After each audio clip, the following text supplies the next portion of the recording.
Адмири Малити гостин во ова наше интервју, инаку ќе речам во најавата сега веќе разрешениот министер за информатичко општество. Може би нема да звучи многу славно за самиот старт, меѓутоа кога ќе се зафати човек во муабет со познавачите од политичката сцена во Македонија, да не зборуваме за пошироката јавност, многумина знаат да кажат кој е тој, кој е Алити и кој е Алити на вистина, освен тоа што беше министер за информатичко општество. Ама не го видовме многу често, не го гледавме во јавноста, всушност за тоа стојат и коментари дека не покажа ништо во неговото работење досега. Затоа и беше тргнат во сенка. Вака, прво благодарам на поканата. Мислам дека генерално за функционерите на алтернатива ова пиар делот, да речеме, не ни било јака страна.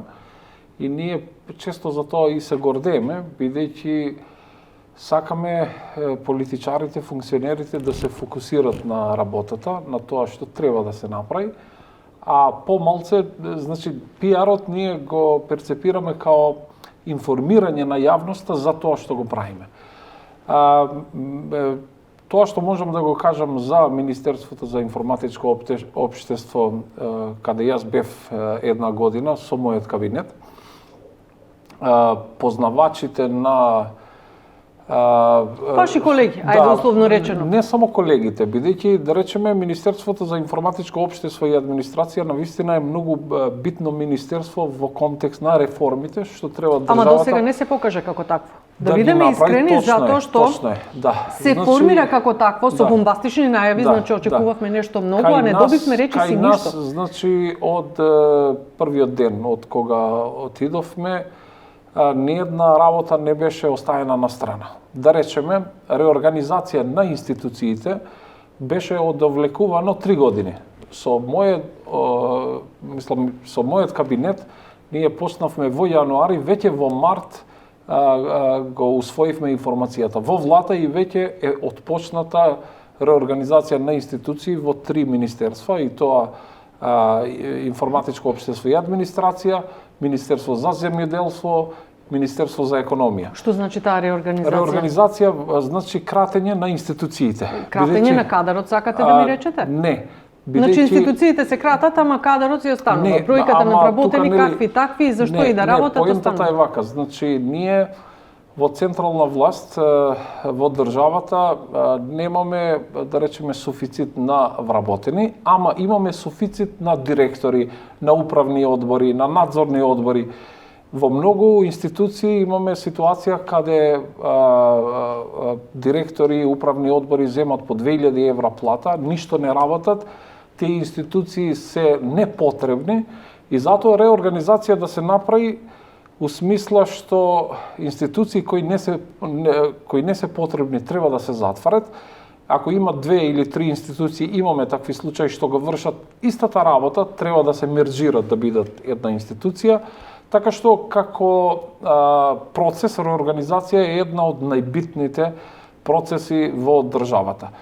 Немојте да ми кажете дека јавната администрација не е пренатрупана, па наместо не само директори, туку и обични вработени, да речеме во обични ресори, седат така и земаат плата, а некои дури не се појавуваат ниту на работно место. И тоа по рамковен договор. Точно, јавната администрација е пренатрупена, меѓутоа јавната администрација нели тука влегува и здравството, и школите и така натаму, а реорганизацијата се прави во централна власт. А во централна власт, за жал, последните години има голем одлив на кадар.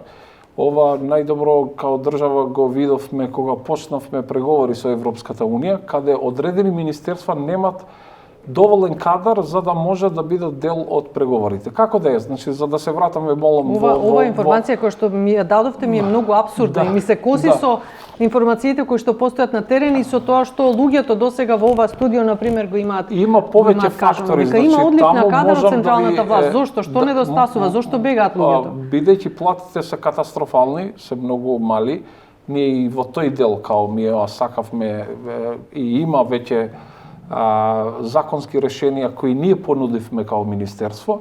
Меѓутоа, можеби тука и е фактот што јас као министер дојдов од помала партија и го немав поддршката потребна и од другите колеги и од другите чинители од коалиционите партнери и затоа ние многу работи како што е реорганизацијата, како што се законите кои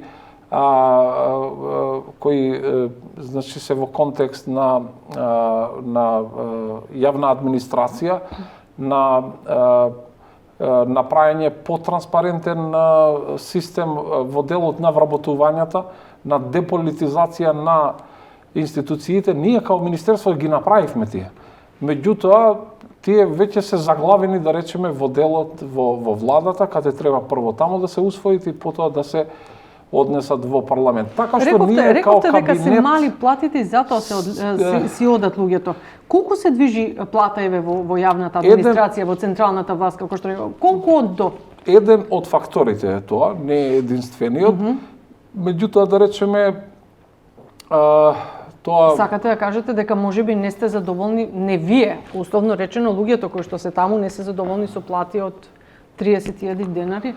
Значи, почетна позиција, да речеме, во МИОА е некаде 24.000 денари, колку што знам. И да речеме, во МИОА, од кога отидов јас, требаше, фокусот ни беше да запослиме информатичари, а информатичари, да речеме, и во други јавни вака институции, кои се подопштини или кои се предпријатија под држава, платите им се минимум 10.000 денари поголеми, а да не збориме за приватниот сектор кој нуди многу подобри. И затоа и тука... А тоа дека ни недостасуваат информатичари е јавна тајна?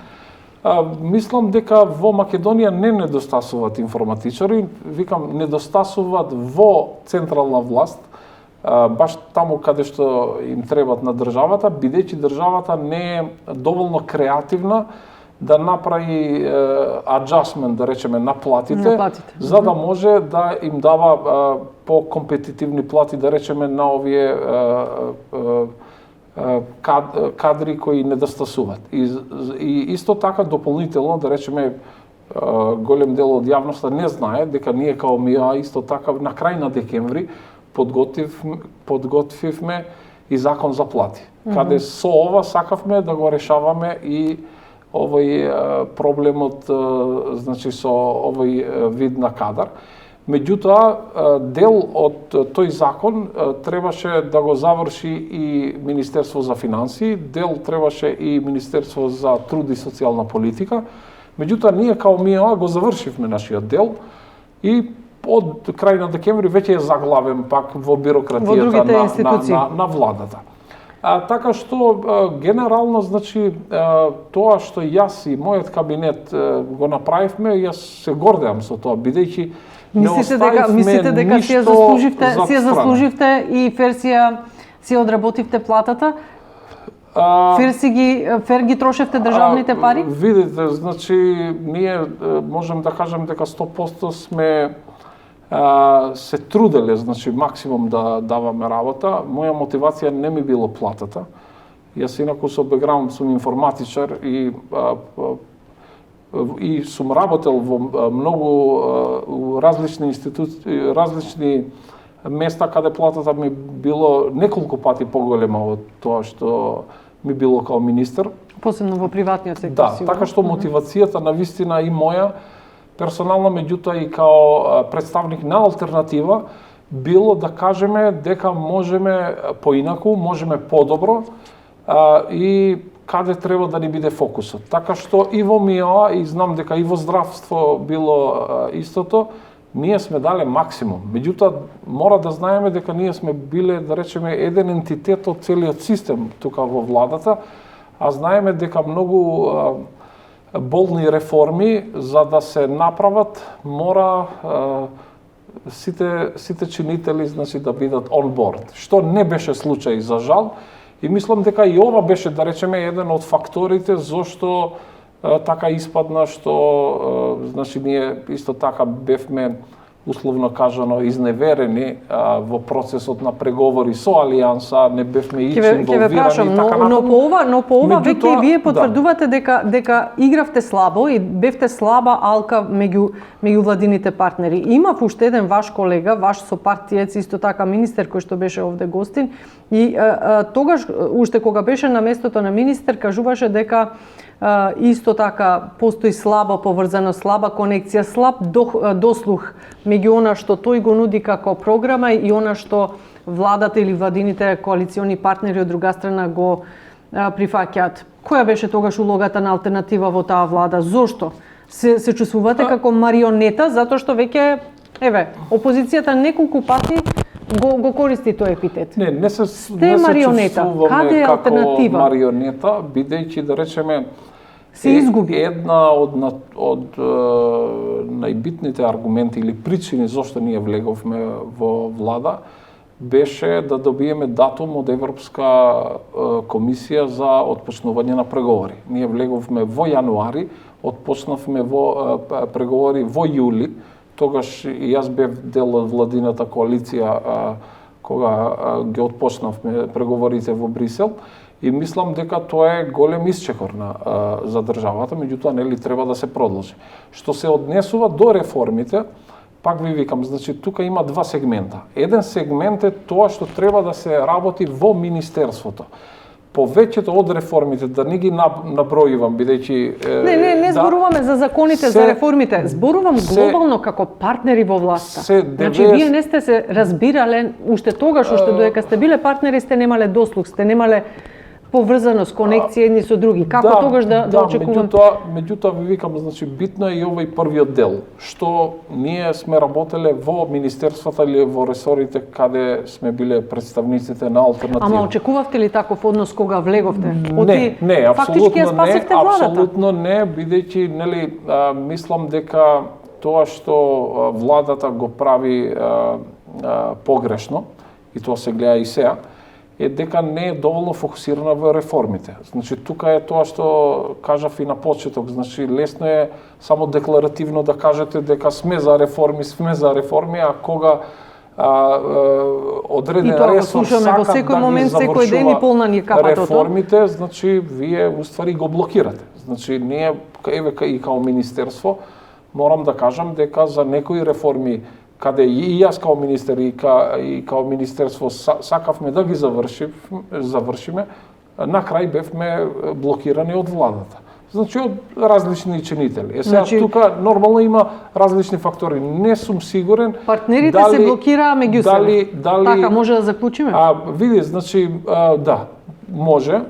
Со тоа што тука не можам да преюдицирам за мотивите. Значи можеби не знам, ние сме имале ситуација каде за одредена реформа СДСМ била за, ДУИ била против. Или ДУИ била за, СДСМ била против. Така што тука не е битно и мотивите кои биле, али да, таква несинхронизација, да речеме, помеѓу владините партнери постоела, и заради тоа, одредени реформи, да речеме во овој случај од МИО, не можеле да се завршат додека јас бев на тој мандат, меѓутоа пак ви викам, јас се гордеам со тоа што оставивме. Бидејќи да речеме сега во МИО има нов министер, али новиот министер многу реформи веќе ги има на 99% завршени. Тоа само што му треба да направи пуш во влада, од влада во парламент и навистина тие реформи да се завршат. Што ве држеше во таа владина коалиција после сето ова? Мене тоа не ми е јасно. Велите, еве, пак ќе речам, во наводници, тие сопки, контрирања, недослушување од страна на другите владини партнери. Зошто тогаш алтернатива седеше во влада цело ова време? Нели е тоа, да речеме, и некоректно спрема вашите избирачи, спрема народот кој што ве поставил, кој што ви ја дал вас во довербата? Вие, например, сега се вадите на тоа дека власта, другите ваши партнери ве блокирале. Дали беше навистина така или пак алтернатива навистина немаше што да покаже помеѓу тие структури? Не, мислам дека алтернатива имаше што да покаже. Ние нели влеговме во влада во јануари со очекувања дека, бидејќи така беше и договорот, значи тогаш со СДСМ, дека до наредните избори кои се планирани во 2024 ние ќе бидеме дел од владата. И не можам да кажам дека, да речеме, вака тензично било цело време. Да речеме на на почеток одеше како подмачка, но ти им не треба само тоа, меѓутоа еве и во МИОА јас сум немал, да речеме, проблеми во министерството. Таму, значи, сите, без обзир на тоа колегите од која политичка партија сме работеле заедно за да ги направиме реформите. Кога пукна тиквата? Каде се скрши оревот? Па мислам дека последните месеци, бидејќи нели последните месеци и ние како министерство и други ресори бевме дел од скринингот во Брисел. Да речеме, последен пат јас сум бил како министер во декември во Брисел, каде бевме како држава прашани за одредени реформи кога се очекува тие да се завршат. Колку што знам, последните реформи кои треба да се завршат од МИО беа со дедлайн до крај на март.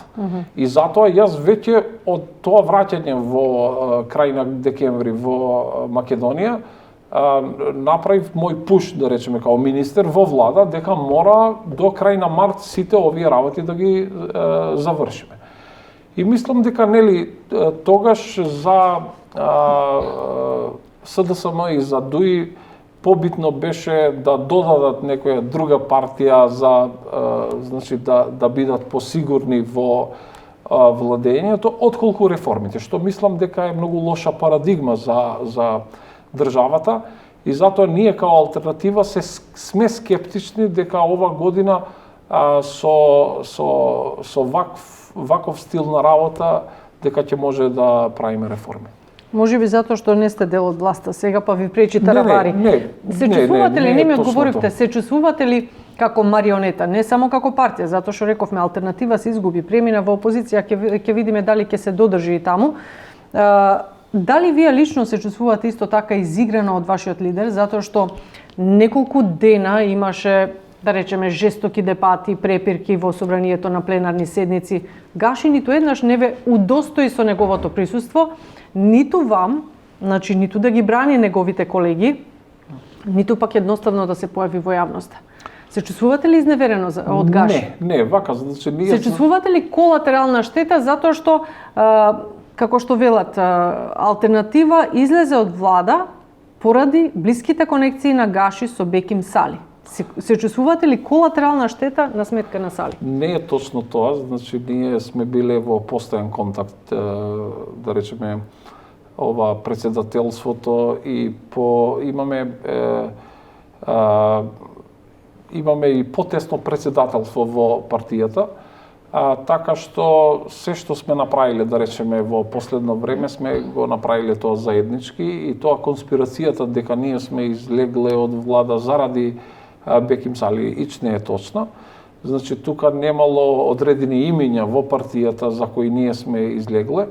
Тука проблемот е тоа што ние не сме биле третирани како партнери од СДСМ и ДУИ, кои повеќе од 2 месеци имаа преговори со Алијанса, а ние не сме биле као партнери вклучени.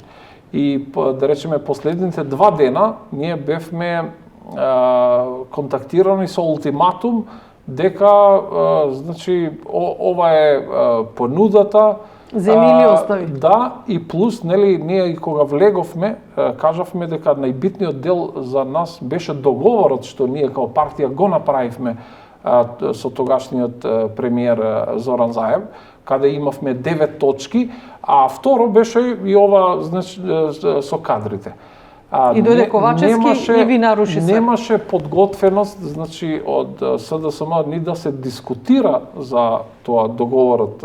Од како дојде Ковачевски? Не, зборувам за сега, за тие последните 2 дена кога ни беше даден ултиматум, за тоа не се разговара, а ова другата да беше земи или остави. И ние, нели, и по нашиот статут на партијата одлучивме дека треба собранието на партијата да се собере, па да го дискутира тоа што е на маса. И нема они слух и тоа да го чекат. Значи, ни 2 дена што ни беше статутарно да се собереме и значи одлучија дека ќе не разрешат. И затоа ние се договоривме дека не е потребно ни нашиот председател, па ни пратениците наши да не одбранат. Подобро е да се види, значи, во парламент. Не, нашите уствари пратеници и неколку пати мислам дека излегоа на говорница и кажа за абсурдитетот, да речеме, на ова работа. Меѓутоа, така и се договоривме, и така што тоа не е нешто што е направено, да речеме, од председателот, па ние не го знаевме и затоа апсолутно не се чувствувам значи, вината колатерална штета. Од Гаши, како и да. Добро, тој не е виновникот. Ме интересира, алтернатива што излезе од влада, ама остана она идејата за создавање на заедница на албански општини. Што значи ова албански општини? Зошто? Алтернатива беше во влада и молчеше во тој период и сега излегува. Го користите ова како некаков адут за некои подобри блиски времиња? Што ви значи оваа идеја? Не, вака, значи, тоа нели беше кажано од нашиот генерален секретар, од Добро, и тој едно време велеше дека идејата е негова, па си ја присвои. Не знам колку е тоа така или е општена алтернатива. Он е сепак генерален секретар и е битен човек. Така што, значи, поента ми е дека ова као тема не е било дискутирано пошироко во партијата, иако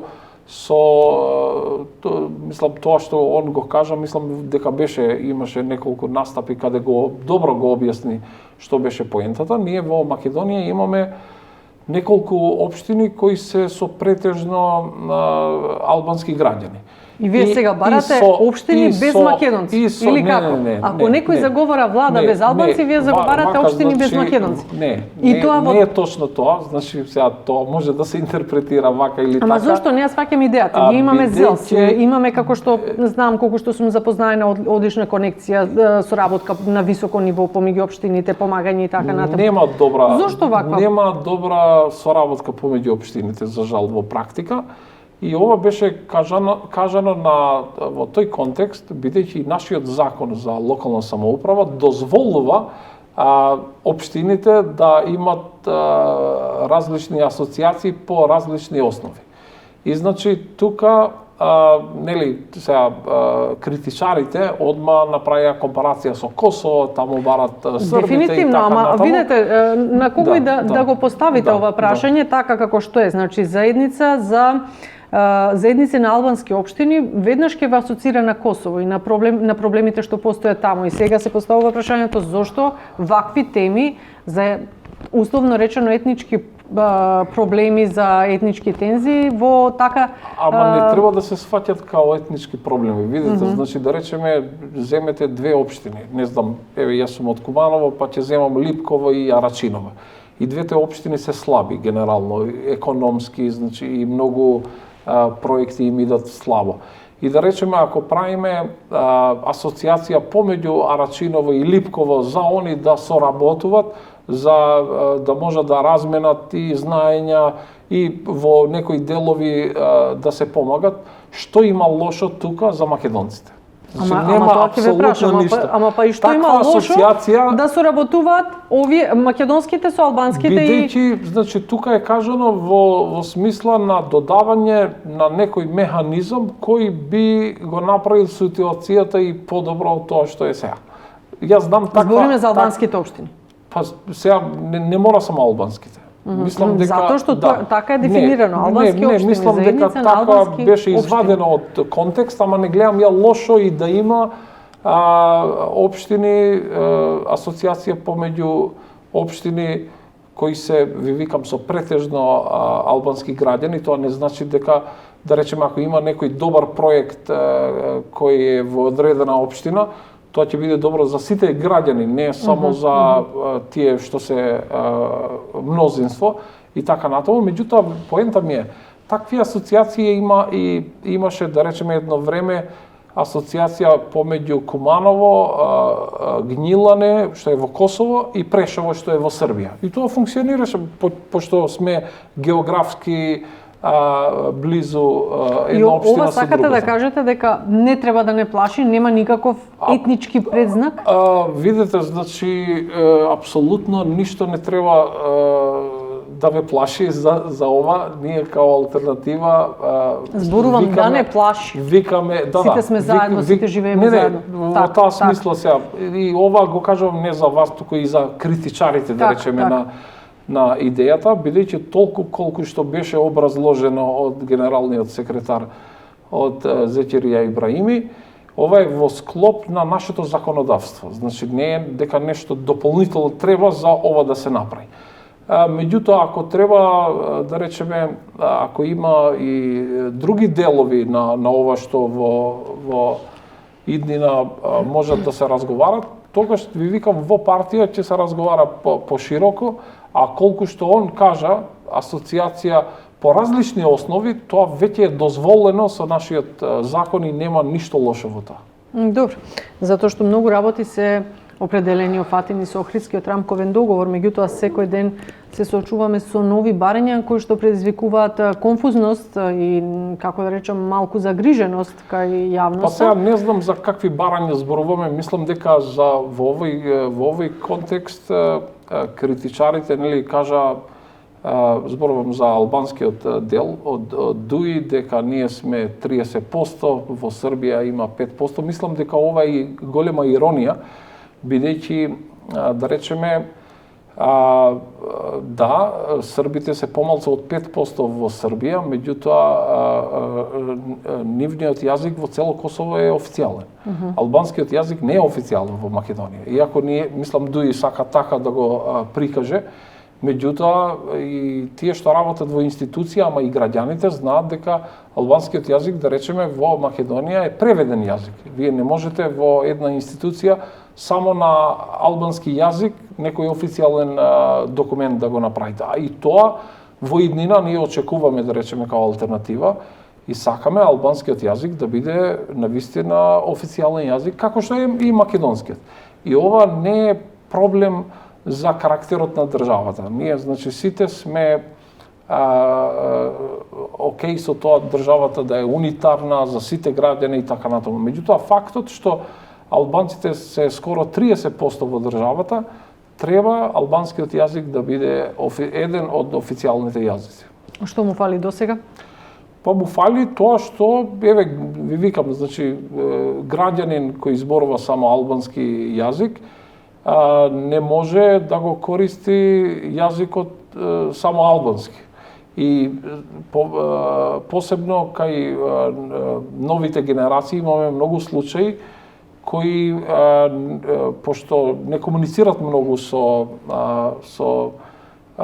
граѓани на македонски јазик, имат проблем со македонскиот јазик. Меѓутоа, сепак во институциите... Сакате да биде воведен и како официјален во училиштата или како? Не, тоа е друга работа во училиштата. Ви викам просто кажано, во контекст, еве, ако правиме компарација сега што имат србите во Косово и што би било добро да имат албанците во Македонија, да се официализира јазикот. Таму да, помалку од 5% се, јазикот им е официјален. Тука кај нас...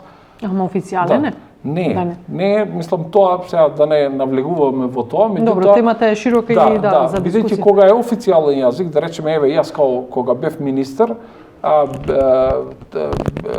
би требало да можам некој официјален документ да биде само на албански јазик, и тоа е тоа. Немало случај каде, или нема случај, каде на министер или на директор албанец му се овозможува еден документ да биде само на албански јазик. Мора да биде и на македонски и на албански јазик. Така што има и други случаи, меѓутоа знаеме дека со нашиот закон албанскиот јазик е преведен јазик од официјалниот што е во овој случај македонскиот. Алтернатива не е задоволна од тоа. Да. Не, ова поднесовте ли барање за апанажа, господин Алити? И порано сме го кажале, значи ова не е ново. Не е ново, меѓутоа, така. Викам иронијата на критичарите и во тој контекст го кажам. Поднесовте ли барање за апанаж? Не. Вчера Уставниот суд ја укина одредбата. Да. Не, јас значи веќе од понеделник сум вратен на претходното работно место. Тоа значи дека нема да поднесувате ништо, нема да барате никакви државни пари, јас и персонално не верувам многу во апанажата. Зошто?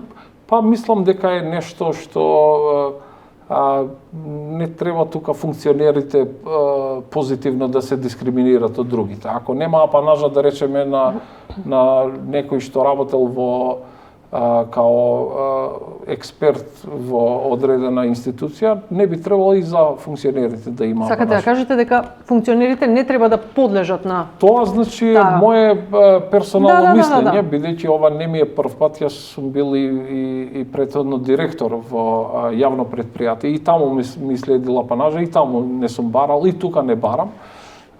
Тоа е мое убедување. И ако е законски, ако одреден функционер би барал, значи тоа е тоа. Меѓутоа мислам дека Ама како гледате на оние функционери кои што така речено се вечито во власта и на функционерските места, во така речено функционерски фотели, и наспроти тоа никогаш не се откажуваат од апанажа?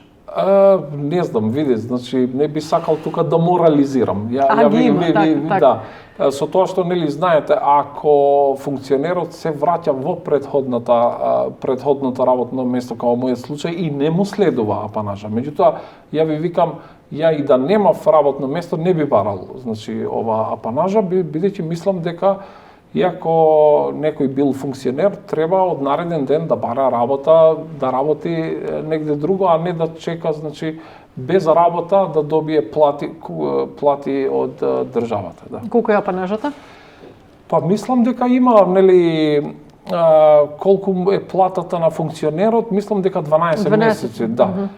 Мислам дека тука има услови, да речеме функционерот морал повеќе од година дена да работи за да му следува 12 месеци. Ако работел само 6 месеци... Тоа е по сума од колку? Зависно колку е платата на функционерот, да речеме министерот, платата е негде малце на 1000 евра, 1100 евра, и толку и апанажата за 12 месеци. Ако некој бил директор каде имал плата 2000 евра, ќе му биде апанажа една година по 2000 евра, без ништо да работи. Отлично. Без ништо да работи, се земаат пари. Така тоа оди. Кои се опциите, алтернатива, БЕСА, сега тоа е албанската опозиција. Тука е сега огнената група.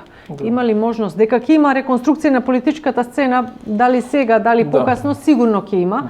Тука е сега интересен албанскиот политички кампус. Може ли да дојде до окрупнување, да речеме, и со огнените?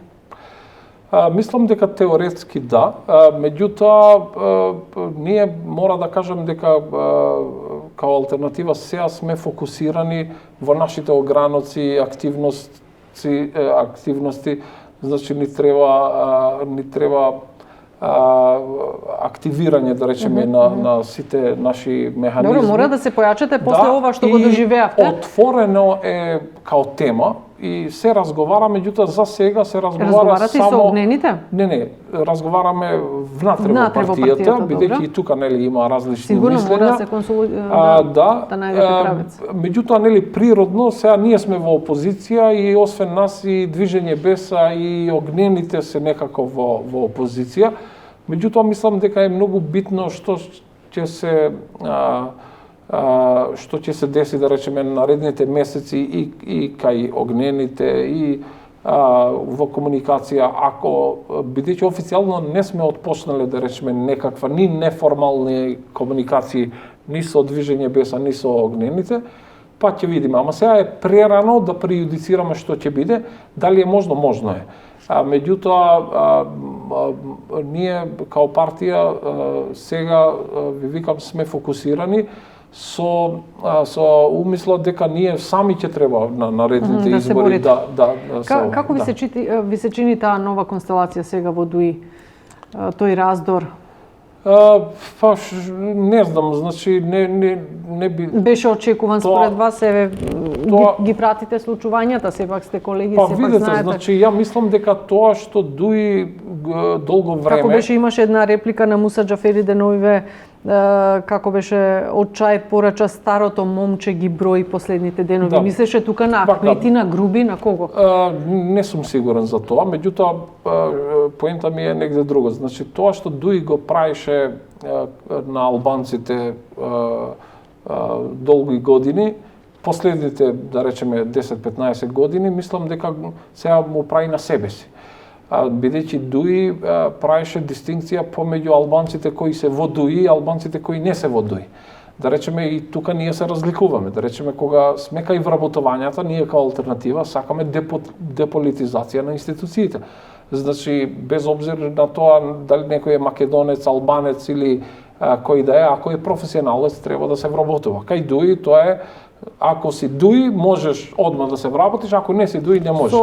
И сега они истото го прават на себе си, бидејќи они сега имаме две Дуи, значи Дуи на тоа што е на власт и Дуи на огнените. И да речеме има случаи каде и во делот на вработувањата или во делот на, не знам, дисциплински постапки им прават еден на друг. Така што мислам дека тоа што ви викам као партија го направија, на кај другите им се деси сега во куќата, меѓутоа тоа сепак е нивна работа, значи внатрешна, и мислам дека што се однесува до коалициите е битно, да речеме ова огнената група, дали ќе биде посебна партија. Ако ќе биде посебна партија, мислам дека ќе се отварат можностите тие и ние да разговараме за евентуално коалиционирање со нив. Ама како што се сега и немаш со кого да коалиционираш у смисла, бидејќи не знаеме како не е чиста ситуација. Да. Бевте министер за информатичко општество, еден многу интересен ресор, иако пак ќе речам не покажува резултати. Дигитализацијата, сајбер-криминалот, борбата против сајбер-криминалот, нешто на што Европа, светот многу обрнува внимание, еве сега ни чукна на врата. Кој е вашиот коментар? Може ли една кратка анализа за она што ни се случува во општеството, секојдневните дојави на бомби? Кој стои? Што стои зад ова? Дали е тоа домашно, дали е тоа меѓународно масло? Кој ни го готви? Вака, значи прво ние за една година скоро 50 електронски услуги направивме во мојот мандат, толку можевме. Донесовме ИКТ стратегија за 4 години, донесовме сајбер сигурност стратегија за 4 години, кои не се усвоени заради причините што ги наведов преска. Така што нормално планот беше ова година да се креира и агенција за сајбер сигурност, која ќе биде исто така одговорна и една алатка за справување со проблемот со бомбите. Како што ни е законодавството сега. Ама ние имаме МВР, имаме агенција за разузнавање, да имаме така. Значи за тоа кај нас се занимава само МВР. И МВР значи има постар систем, а стариот систем вика ако има дојава негде за бомба, мора лично полицајци на МВР да одат, да проверат и така натаму. А државите сакате да кажете, имаме застарен систем кој што не одговара на... Апсолутно, да. Значи ние не сме подготвени да се одбраниме. Државите, ние сме подготвени вака. Меѓутоа да имаме агенција за сајбер сигурност, ќе има алатки кои во 95% од случаите може да констатират дали некоја дојава како се вика фалс, значи не лажна дојава и не треба во 95% од случаите МВР да оди на лице место. Само во можеби 5% од случаите каде алатките на агенцијата за сајбер сигурност не можат тоа да го потврдат, тогаш МВР би отишла. Така што ние као МИОА во 2022 го почнавме тој процес, планот беше во 2023 таа агенција да се креира и таа агенција дополнително да се занимава и со овие лажни дојави за бомби и така натаму. Така што тука му останува на владата како дали ќе продолжува вака со стариот систем, кој гледаме дека е многу проблематичен и за државата, и за граѓаните, травматичен и за децата и така натаму, или па ќе има храброст такви чекори, значи да направи, за да имаме агенција за сајберсигурност, која ќе ги има потребните алатки со кои можеме као држава да бидеме поподготвени и за лажни бомби, али и за други напади во сајберсферата кои не се случуваат секој ден. Не ми одговоривте практично како лице кое што до неодамна беше во владините структури, сепак сте запознаени од каде како? Кој ни го готви ова? Мислам дека Бидејќи нели беа повикани некои постари жени, се јавувале деца. Нема тука тоа што се знае од соработката што ја има државата и со Интерпол и со нашите сојузници, ова претежно се напади во делот на тензиите што се Русија со НАТО. Бидејќи може ли, дори имаше коментари, може ли тука да има и некое бугарско сценарио?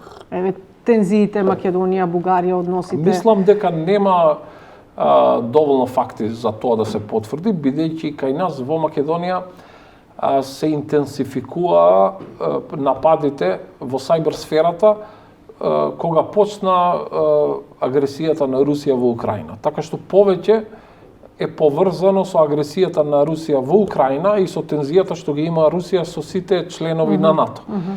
Мислам дека нема доволно аргументи со тоа што со официјална Софија, ние као држава немаме проблем. Значи, ние сме сојузници со нив, као држава разменуваме информации во делот на сајбер нападите, бидејќи они имаат сајбер напади од истите извори. Така што не може да се поврзува со Бугарија, а да, со Русија се поврзува.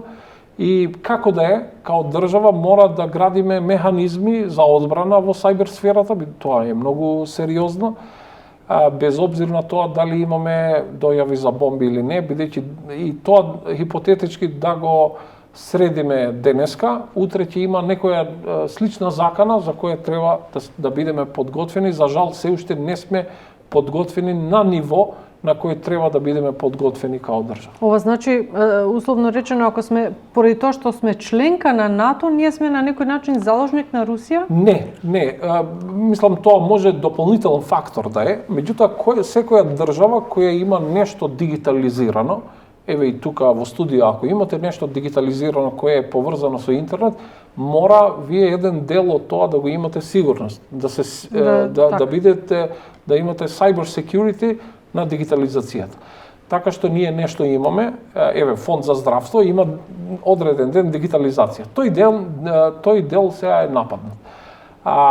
Имаме тука слабости као држава и во законодавство, имаме слабости и во институции кои треба да се занимават со тоа. И тоа што кажав и преска, као МИОА сме направиле и нов закон за додека јас бев министер, нов закон за сајберсигурност и препорака дека треба да имаме агенција за сајберсигурност кој ќе го подигнат нивото, да речеме, на одбрана на државата, бидејќи во cyber security 100% никогаш не можете да бидете сигурни, ни една Америка... Се смета, се чувствувате ли сигурен вие после ова, да речеме, вашето дете? Па видите, значи, моето дето е као сите деца во Македонија. Секој ден со бајле треба да провериме дали има дојава. Ги доживуваат истите травми. Така што тука тоа е исто за сите деца, меѓутоа од viewpoint на државата мора да се изнајде поефективно решение, а има поефективни решенија во светот, само ние треба истите да ги земеме и да ги адаптираме кај нас. Благодарам. Адмирим Алити беше гостин во ова интервју, до вчерашен министер за информатичко општество, а сега ќе кажам само член на Алтернатива. Ви благодарам за одвоеното време, вам почитувани, ви благодарам за вниманието. Поздрав и секое добро.